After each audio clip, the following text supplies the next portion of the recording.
नमस्कार, देश प्रदेश के इस खास सेगमेंट में आपका बहुत बहुत स्वागत है। मैं हूं आपके साथ जया कौशिक त्रिवेदी। सबसे पहले बात कर लेते हैं मध्य प्रदेश की, जहां ऑक्सीजन की किल्लत होने लगी है और एनडीटीवी ने पहली बार जब इस खबर को दिखाया तो सरकार ने दबी जबान में इस बात को स्वीकारा। फिर 2 दिन बाद बताया कि केंद्र 50 टन ऑक्सीजन देगा। अब कोई दिक्कत नहीं है, ये कहा गया था, लेकिन हकीकत में क्या कुछ हो रहा है? अनुराग द्वारी हमारे सहयोगी कई दुकानों में पहुंचे, सप्लायरों से उन्होंने बात की। वो कैमरे के सामने नहीं मानते, इसलिए खुफिया तरीके से ही रिकॉर्ड करना पड़ा कि कैसे कहीं सिलेंडर नहीं है, कैसे दाम दोगुने हो चुके हैं और कैसे आने वाले दिनों में तकलीफ और ज्यादा बढ़ सकती है। देखते हैं अनुराग द्वारी की ये रिपोर्ट। पानी पीना है जी। ठीक, तो पानी दे नहीं रहे क्या? कोई है ही नहीं है। राजकुमार निषाद का आखिरी फोन कॉल। सांस ले पा रहे हो अच्छे से? नहीं, ऑक्सीजन बंद हो जा रहा, बार बार दम घुट रहा मेरा। मैडम वो बोल रहे ऑक्सीजन बंद हो जा रहा है, बार बार मेरा दम घुट रहा है। हेलो, अरे मैं सांस नहीं ले पा रहा हूँ बिना ऑक्सीजन के। अरे तुम आ जाओ पहले। इंदौर में मालवा मिल में रहने वाले 40 साल के राजकुमार निषाद को दिल की बीमारी थी। परिजनों का आरोप है बगैर जांच के रिपोर्ट कोविड संक्रमित बताकर उन्हें शहर के एक अस्पताल में भर्ती करा दिया गया, जहां ऑक्सीजन नहीं मिलने से उनकी मौत हो गई। मैंने बोला कैसे हो, आपको आराम है कि नहीं? तो बोले कि मुझे कुछ भी आराम नहीं है, ना मुझे ऑक्सीजन भी नहीं दिया जा रहा है, ना कोई बाटल भी चढ़ी, ना मुझे बाथरूम तक नहीं कराई है। और सबसे बड़ी बात बोले मुझे पानी तक के नहीं पूछा। मैं पानी बिना तड़प रहा हूँ, मेरा दम घुट रहा है। इस पे स्वतः संज्ञान लेकर के इनमें दोषियों के खिलाफ कार्रवाई के लिए एक जांच बिठा दी जाएगी। जांच समिति के द्वारा जैसे भी हमें उनकी रिपोर्ट प्राप्त होती है उसके आधार पर उनके खिलाफ कार्रवाई करेंगे। मनोज चौकसे के बहनोई करौन सुपर स्पेशलिटी अस्पताल में भर्ती थे। कहते हैं ऑक्सीजन की जरूरत थी, पता नहीं कैसे मौत हो गई। ऑक्सीजन की उनको प्रॉब्लम थी, मतलब ऑक्सीजन लगी हुई थी, लेकिन कल अचानक से क्या हुआ पता नहीं लग पाया। सुबह उन्होंने बोला, मैं उनको शिफ्ट करने वाला था चिरायू में, और एम्बुलेंस यहाँ पे खड़ी थी, उनको बोला कि लेके जाना है, और उन्होंने बोला कि वेंटिलेटर लगेगा, उनको ऑक्सीजन की प्रॉब्लम हो गई है, सांस नहीं आ रहा। ऊपर जा कर के हमने पीपीटी किट पहना करके अपने भांजे को वहाँ पे भेजा, तो वहाँ पे उनके पल्स नहीं आ रहे थे, डेथ हो चुकी थी। इसी अस्पताल में शोभा फ्रांसिस ने भी दम तोड़ा। उनके परिजनों ने भी ऑक्सीजन की कमी का आरोप लगाया। हमने अस्पताल से बात करने की कोशिश की, लेकिन बात नहीं हो पाई। सवाल यह है कि क्या ऑक्सीजन को लेकर अब वाकई फिक्र करनी चाहिए? मध्य प्रदेश में जुलाई में हर दिन 40 टन तो अगस्त में 90 टन ऑक्सीजन लगी। सितंबर में हर दिन 1500 से ज्यादा नए मामले सामने आ रहे हैं और हर दिन ऑक्सीजन की खपत 110 टन हो गई है। सरकार कहती है राज्य को 130 टन ऑक्सीजन मिलता है। 50 टन केंद्र ने सुनिश्चित करा दिया है, यानी मध्य प्रदेश के पास 180 टन ऑक्सीजन होगा। आंकड़ों में सब अच्छा है, मंत्री जी मुख्यमंत्री जी भी यही कहते हैं। कहीं भी ऐसी स्थिति नहीं है, सीधे सीधे आंकड़े हैं। हमें 100 टन की ज़रूरत है, हमारे पास 120 टन है। जहाँ तक महाराष्ट्र की बात है, मैंने पहले भी कहा था, आइनॉक्स कंपनी के महाराष्ट्र के प्लांट से यदि हमारी ऑक्सीजन इंटरप्ट हुई थी तो हमें वही मंत्री जी, मैं आपको नाम बता रहा हूँ, शोभा फ्रांसिस, उनके भाई ने हमसे कहा, चौकसे जी होशंगाबाद से, उन्होंने हमसे कहा। देखिए, जो भी उन्होंने कहा है मैं उस पर कोई टिप्पणी नहीं करूँगा, क्योंकि यदि उनके परिजन बीमार है तो निश्चित रूप से उनकी नहीं, यदि मौत हुई है तो बहुत दुर्भाग्यपूर्ण है।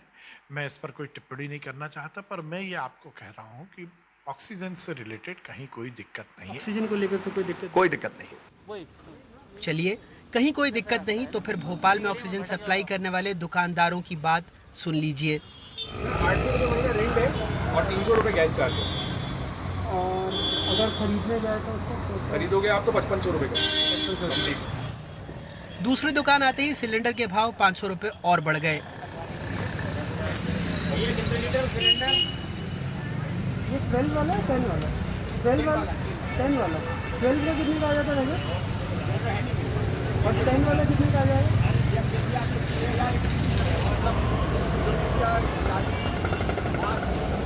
कितना का पड़ेगा? 6000। तीसरे दुकानदार ने बाकायदा जोड़ घटाकर पूरा हिसाब बताया। कीमतों पर क्या कहा, खुद सुनिए। ये 48 वाला जो मैं आपको लगा रहा हूँ, पहले ये था अपना 33 का, डिफरेंस आ गया। तो आप लोगों को भी मतलब वहाँ से भी कॉस्टली आ रहा है? कॉस्टली आ रहा है, रीज़न वही है ना, रेट बढ़ने के। अब जरा दुकानदारों को जो सप्लाई दे रहे हैं उनकी बात भी सुने। अच्छा, पहले 1200 का था, अभी 2000 का हो गया। थोड़ी नहीं सर, दिक्कत बहुत ज्यादा है, तो अभी वो कंडीशन खराब होने वाली है सर। तो मतलब मैं आपको ये नहीं डरा नहीं रहा हूँ, आप समझदार हैं जी जी, है ना। ये आप जो दिन ब दिन मरीज बढ़ते जा रहे हैं, सबको ऑक्सीजन चाहिए सर। दूसरे का कहना है सिलेंडर मौजूद नहीं है और ये शहर के 2 सबसे बड़े सप्लायरों में से एक हैं। सर इस समय तो बिल्कुल अवेलेबिलिटी नहीं है। और छोटे बड़े सिलेंडर कुछ नहीं मिल पाएंगे? नहीं, इस समय कोई भी नहीं सिलेंडर मिल पाएंगे। अरे बाप रे, तो और अगर मतलब मैं सिलेंडर इंतजाम कर लूं तो रिफिल हो जाएगा क्या? हाँ, रिफिल हो जाएगा। छिंदवाड़ा में 2 एम्बुलेंस चालकों की बात भी सुन लीजिए, हालात क्या हैं। ऑक्सीजन सिलेंडर बहुत लेट मिल रहे हैं और पहले के सस्ती में मिलती थी, अब महंगी हो गई। पहले 200-250 रुपये में बढ़ जाते थे, अब 350-300 ऐसे ले रहे, और एक दिन के आड़ में मिल जाते तो पहले, अब हफ्ते भर लगा दे रहे। पहले क्या बोलते, रेट कम मिलते थे, मतलब भरा था कम था छोटा वाला सिलेंडर, ऐसे 200 रुपये 250 रुपये लगभग, ज़्यादा से ज़्यादा हो गया। तो अब वही गैस सिलेंडर लगभग 300 रुपये, कहीं 350 रुपये ऐसा मतलब भरा रहा है, और वो भी तुरंत नहीं मिल रहा है। किसी दुकान में जाओ तो 1 हफ्ते बाद मिलेगा, कोई दुकान में जाओ तो बोलेगा 2 दिन बाद 3 दिन बाद, ऐसा उसका मतलब मिल रहा है वापसी में। उसकी बहुत दिक्कत जा रही सिलेंडर की। कई जगहों पर ऑक्सीजन सिलेंडर नहीं है तो लोग कॉन्सेंट्रेटर खरीद रहे हैं, लेकिन इसको लगाना चलाना सबके बस की बात नहीं, इसके रेट भी बढ़ गए हैं। मैंने बहुत कोशिश की, ऑक्सीजन सप्लायर से लोगों से नंबर लिए, जान पहचान के थ्रू लगभग 20-25 अलग अलग लोगों से बात की, बाकी बहुत समस्याओं का सामना करना पड़ा। ऑक्सीजन सिलेंडर जो कि छोटे सिलेंडर थे, उनकी कैपेसिटी बताई गई कि 3 से 4 घंटे ही वो चल पाएंगे, उसके बाद रिफ़िल करना होगा। 5,500 रुपये में वो ऑक्सीजन सिलेंडर मिलेगा, पर समस्या ये थी कि उसको बार बार रिफ़िल करना होगा, क्योंकि 4 घंटे से ज़्यादा वो चलेगा नहीं, ऐसा दुकानदार ने बताया। जंबो सिलेंडर भी अवेलेबल नहीं थे। देवास के अमलतास अस्पताल में 4 मरीजों की मौत का मामला एनडीटीवी ने दिखाया था। राज्यसभा में भी ये मामला उठा था। मध्य प्रदेश के देवास जिले में 4 पेशेंट्स की मृत्यु इसलिए हो गई क्योंकि ऑक्सीजन नहीं था। परिजनों का आरोप था कि मरीजों को नॉन इन्वेसिव वेंटिलेटर से कम मात्रा में ऑक्सीजन मिली, फिर भी सरकार कहती है ऑक्सीजन की कमी से किसी की मौत नहीं हुई। वैसे आश्वासन है कालाबाजारी पर कार्रवाई भी करेंगे, लेकिन विपक्ष संतुष्ट नहीं। यदि समाज में इस स्थिति में समाज पहुंच रहा है तो समाज को ही विचार करना होगा। महामारी के समय किसी को भी इस तरह की इसीलिए हम कर रहे हैं। महामारी के समय किस समाज में किसी को भी इस तरह से दाम नहीं बढ़ाना चाहिए। ऑक्सीजन कोई नई चीज है, ऑक्सीजन तो इनको पहले से प्रबंध करना था, 1-2 महीने पहले। जब कमी हो जाए, शॉर्टेज हो जाए, तब ये ऑक्सीजन के बारे में सोचेंगे, ताकि इसमें भी कोई घोटाला हो जाए। खेल खुला जब महाराष्ट्र ने यह खत लिखकर दूसरे राज्यों को ऑक्सीजन सीमित करने की बात कही। वैसे इस फैसले को हाईकोर्ट ने झटक दिया है, लेकिन एक तथ्य इस सरकारी कागज में है। मध्य प्रदेश में 31 अगस्त तक जो एक्टिव मरीज 9,152 थे, वो 31 अक्टूबर तक 33,699 हो जाएंगे। ये सरकार का ही अनुमान है, और तब 48 ऑक्सीजन वाले और 650 आईसीयू बिस्तरों की कमी होगी। अब जरा सोचिए, जब मरीज 3 गुना बढ़ जाएंगे तो सरकारी गणित का क्या होगा। वैसे जानकारों के मुताबिक तब लगभग 300 टन ऑक्सीजन की जरूरत होगी, क्योंकि कोरोना के गंभीर मरीजों को कई बार 40 से 60 लीटर प्रति मिनट की रफ्तार से ऑक्सीजन देनी पड़ती है, जबकि सामान्य मरीजों में 10 लीटर प्रति मिनट की जरूरत होती है। भोपाल एम्स तक के निदेशक कह रहे हैं बिस्तर बढ़े तो उनके लिए इंतजाम मुश्किल होगा। ऑक्सीजन सप्लायर ने हमको एश्योरेंस नहीं दी है कि अगर हम बेड बढ़ाएंगे तो क्या हमको सप्लाई सफिशिएंट दे पाएंगे। इसकी वजह से हमारे सामने एक समस्या तो है कि अगर हम ये कमिट कर दें गवर्नमेंट को और हम बेड बढ़ा दें, और अगर से फॉर एग्जांपल हम मरीज़ को भर्ती कर लें और उसको ऑक्सीजन की ज़रूरत है और ऑक्सीजन नहीं मिली उस समय, तो हमारे सामने बहुत बड़ी कोई दुर्घटना हो सकती है।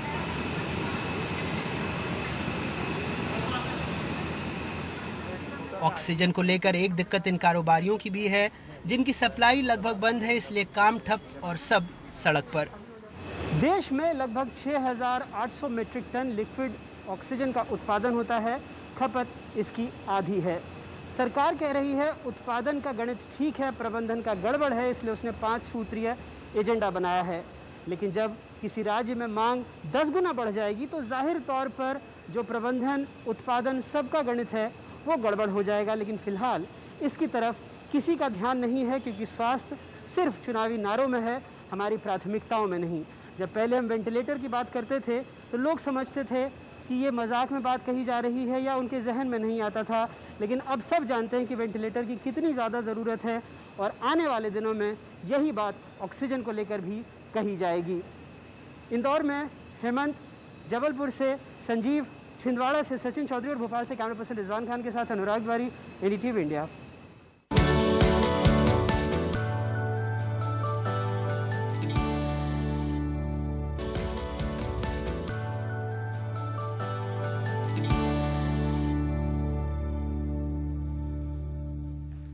लॉकडाउन की मार बहुत से लोगों पर पड़ी है, बुजुर्गों पर पड़ी है, घर के नौजवानों पर भी पड़ी है, लेकिन बच्चे भला इससे कैसे अछूते रह सकते थे। मुंबई के पास पालघर के आदिवासी इलाकों में रहने वाले आदिवासी बच्चे पहले ही बहुत अच्छी हालत में नहीं थे, लेकिन लॉकडाउन आया तो माता पिता का काम उनसे छिन गया, घर में खाने की कमी हो गई। जिन छोटे बच्चों को पोषाहार मिलना चाहिए था, सूखे चावल मिल रहे हैं। हमारी सहयोगी पूर्वा चिटनिस बता रही हैं कि बच्चे किस हाल में हैं।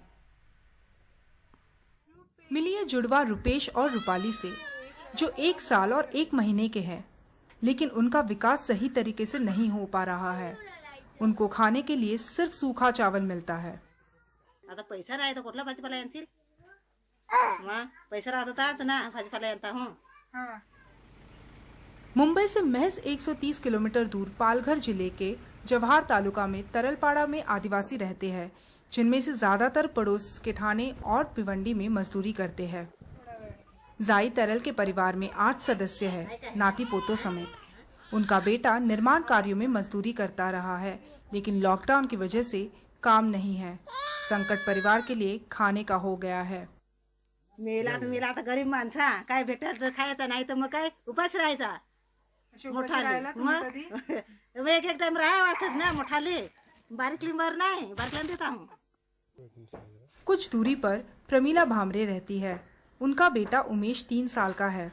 उसकी हाइट 84 सेंटीमीटर है और वजन 8 किलो। इसे बेहद गंभीर कुपोषण माना जाता है।